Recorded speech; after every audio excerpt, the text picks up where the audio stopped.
You are most welcome friends, I am Bani. क्या आप उत्तराखंड के यमुनोत्री तीर्थ धाम जाने की योजना बना रहे हैं?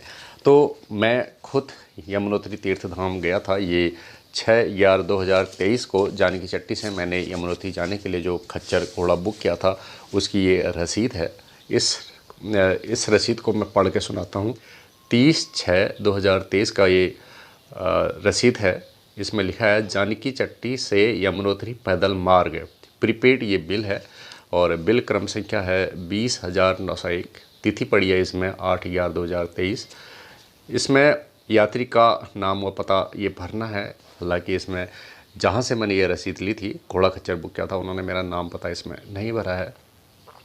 घोड़ा खच्चर हेतु विवरण: 80 किलोग्राम वजन तक की सवारी। यदि आपका वजन 80 किलोग्राम है तो आपको 1,190 रुपया एक व्यक्ति का वहन करना पड़ेगा और व्यवस्था शुल्क 120 रुपये है और टोटल होता है 1,310। दोनों ओर आना जाना व्यवस्था शुल्क सहित 2,500। 30 जून के पश्चात आपको 2,100 रुपया देना पड़ेगा। हालांकि ये घोड़ा खच्चर की एक आदमी का किराया है 2,100 रुपया, लेकिन हम ऑफ सीजन में गए थे 8/11/2023 को, तो हमने वहाँ पर जो घोड़ा खच्चर बुक किया था वो 1,300 रुपये में बुक किया था। हालांकि 1,300 रुपये में कोई तैयार नहीं होता है। मैं खुद उत्तराखंड से हूँ तो मैंने कहा भाई साहब मैं उत्तराखंड का हूँ, बाहर का आया हुआ पर्यटक नहीं हूँ, मेरे लिए सही रेट लगाओ।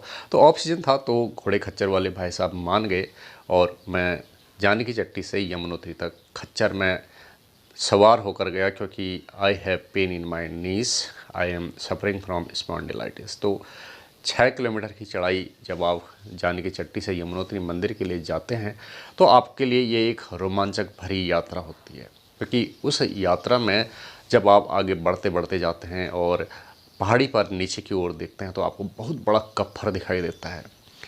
मैं जिस खच्चर में था वो खच्चर युवा था और उसका मालिक भी युवा। खच्चर का मालिक चाह रहा था कि वो दूसरे खच्चर वालों को पीछे कर ले, उनसे आगे निकल जाए। शायद उसके मन में ये विचार था कि यमुनोत्री पहुंचने के बाद वो वहाँ मुझे ड्रॉप कर देगा, उसके बाद वो वापस मेरे साथ जो तीर्थ यात्री थे उनको खच्चर में लेने के लिए आएगा। इस तरह उसे ज़्यादा भाड़ा मिल पाएगा। तो उसने अपने खच्चर को बहुत तेज़ भगाने की कोशिश की। हालांकि मैंने खच्चर की जो लगाम है उसको अपने दोनों हाथों से कस रखा था। जब खच्चर भाग रहा था तो मैं उसको पीछे की ओर खींच रहा था, लेकिन एक जगह पर खच्चर के मालिक ने खच्चर को इतनी ज़ोर से मारी कि खच्चर भाग गया और आगे एक मोड़ पर दूसरे खच्चरों को धक्का देते हुए घुसने की कोशिश करने लगा। मैंने उसकी लगाम बहुत ज़ोर से कसी। ऐसा लग रहा था कि उस मोड़ पर खच्चर कहीं गिर न जाए। नीचे बहुत बड़ा कफ्फर था, यानी कि आप 6 किलोमीटर चढ़ाई चढ़ रहे हैं। यदि आप 3 किलोमीटर की चढ़ाई चढ़ रहे हैं तो आपको जो कफ्फर है, जो चोटी, जो चट्टान है वो 3 किलोमीटर गहरी होगी, नीचे नदी है और आपको हमेशा गिरने का भय रहता है। तो मैं खच्चर पर जानकी चट्टी से यमुनोत्री की यात्रा पर गया था। पूरे रास्ते पर जब तक कि मैं खच्चर पर बैठा हुआ था हमेशा भय बना रहता था, क्योंकि मुझे खच्चर पर सवारी करने का कोई अनुभव नहीं था। तो पूरे रास्ते पर गिरने का भय बना हुआ था। जो लोग अशक्त थे, खच्चर में नहीं बैठ सकते थे, उनके लिए वहाँ पालकी होती है या फिर एक डोका होता है, उसका किराया आपसे ज़्यादा लिया जाता है।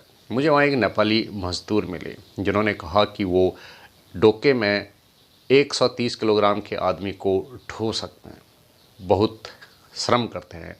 और इस तरह जब आप धीरे धीरे जानकी चट्टी से यमुनोत्री की ओर बढ़ते हैं तो आपके मन में यात्रा का रोमांच और भगवान के प्रति श्रद्धा बढ़ती जाती है।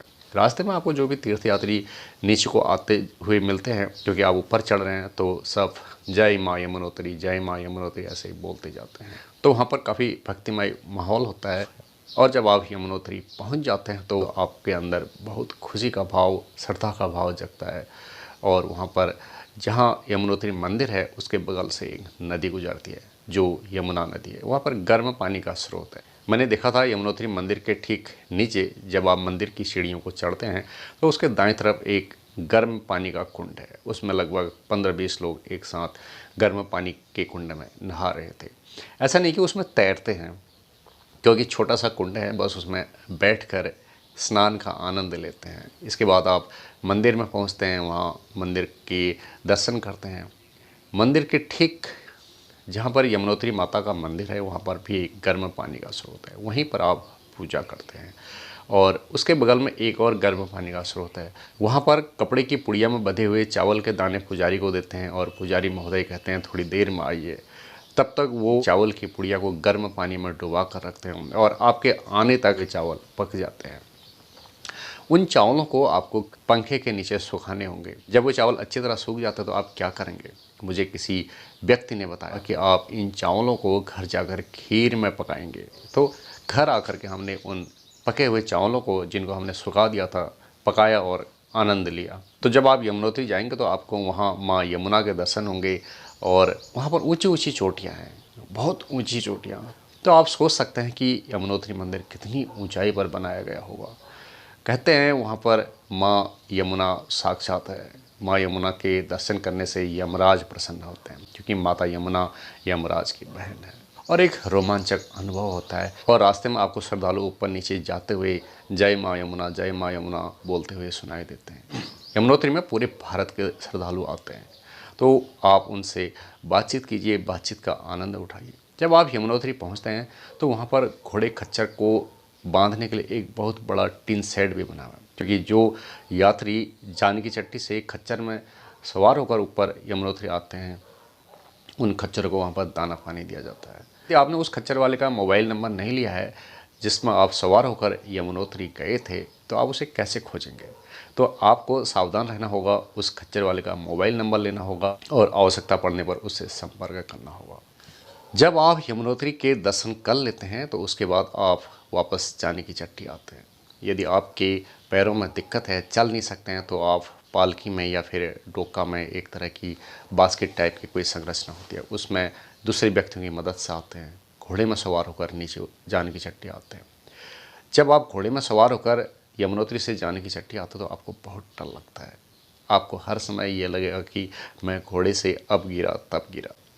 जो लोग ज़्यादा डरपोक होते हैं वे जगह जगह घोड़े से उतर जाते हैं, लेकिन जिन लोगों को पैरों में दर्द है, घुटनों में दर्द है और घोड़े में सवार हैं, उनके लिए मजबूरी होती है। ऐसी स्थिति में जो आपका घोड़े खच्चर वाला होता है, जब घोड़ा एक एक सीढ़ी करके नीचे उतरता है तो घोड़ा खच्चर का मालिक घोड़े की स्पीड को बहुत कम करता है। वो एक हाथ से घोड़े की लगाम पकड़े रखता है और दूसरे हाथ से आपको पकड़े रखता है, ताकि आप उस समय जब घोड़ा नीचे वाली सीढ़ी में कदम रखता है आप झटके से न गिरें। तो धीरे धीरे आप यमुनोत्री से जानकी चट्टी उतर आते हैं और इस तरह आपकी यमुनोत्री तीर्थ यात्रा पूरी हो जाती है। यमुनोत्री मंदिर आमतौर पर चारधाम यात्रा का पहला पड़ाव है। यह मंदिर देवी यमुना को समर्पित है। मई से अक्टूबर के बीच बड़ी संख्या में भक्तजन इस मंदिर में आते हैं। जब आप यमुनोत्री पहुंचते हैं तो आपको वहां एक मंदिर दिखाई देता है। बताया जाता है कि यह मंदिर जयपुर की महारानी गुलेरिया द्वारा बनाया गया था। यमुनोत्री में एक छोटा गर्म पानी का झरना है। तीर्थ यात्रियों के लिए मंदिर के पुजारी किसी कपड़े की पुड़िया में आलू या चावल बांधकर उस गर्म पानी के स्रोत में डुबा देते हैं और कुछ समय बाद वे पक जाते हैं, तब उसे आपको प्रसाद के रूप में दिया जाता है। वहाँ पर थोड़ा सा भ्रम की स्थिति होती है। आपको पहचानना होता है कि मेरी वाली पुड़िया कौन है। गंगा नदी के बाद यमुना भारत की सबसे बड़ी और पवित्र नदी है। यमुनोत्री एक पवित्र तीर्थ धाम है। हर कोई भक्त अपने जीवन काल में यमुनोत्री जाने की इच्छा रखता है। यमुना नदी का वास्तविक स्रोत हिमालय के बंदरपूछ की चोटियों के पास 6,387 मीटर की ऊंचाई पर यमुनोत्री ग्लेशियर से होता है। यमुनोत्री धाम सर्दियों में बंद रहता है, लेकिन आप पर्यटकों की भीड़ भाड़ से बचना चाहते हैं तो आपके लिए अक्टूबर नवंबर का महीना सबसे उपयुक्त रहेगा। जब मैं वर्ष 2023 में यमुनोत्री धाम की यात्रा पर गया था तो मैंने उत्तरकाशी जिले के बड़कोट नामक नगर से एक टैक्सी बुक की थी। बड़कोट से जानकी चट्टी लगभग 6 किलोमीटर है। शुरुआत में रास्ता अच्छा है, लेकिन जब आप जानकी चट्टी पहुंचते हैं तो आपको जगह जगह उबड़ खाबड़ सड़क मिलेगी और आपकी टैक्सी की स्पीड कम हो जाएगी। कई श्रद्धालु यमुनोत्री पहुंचकर वहां गेस्ट हाउस में ठहर लेते हैं और वहां पर आपको कमरे का किराया नहीं देना पड़ता है, बल्कि एक चारपाई का किराया देना पड़ता है। देहरादून के रेलवे स्टेशन के बगल में एक बस अड्डा है जिसे पर्वती बस अड्डा कहते हैं। मसूरी बस स्टैंड, वहाँ से आपको उत्तरकाशी जाने के लिए बस मिलती है। आप बड़कोट पहुंचते हैं, उसके बाद जानकी चट्टी पहुंचते हैं। देहरादून से बड़कोट का किराया लगभग 330 रुपया है। देहरादून से बड़कोट लगभग 136 किलोमीटर दूर है। गर्मियों में बड़कोट का मौसम काफ़ी सुहाना है, ठंडा है और आप गर्मियों में ठंडे सीजन का आनंद ले सकते हैं। बड़कोट से जानकी चट्टी 45 किलोमीटर दूर है और वहां पहुंचने में लगभग 1.5 घंटा लगता है। आप बड़कोट से जानकी चट्टी जाने वाली किसी सार्वजनिक जीप में भी सवार हो सकते हैं। जब आप जानकी चट्टी से यमुनोत्री की ओर बढ़ते हैं तो आपको घने जंगल दिखाई देंगे। मार्ग में लोगों की इतनी ज़्यादा आवाजाही है कि आपको कोई भी जंगली जानवर दिखने को नहीं मिलेंगे।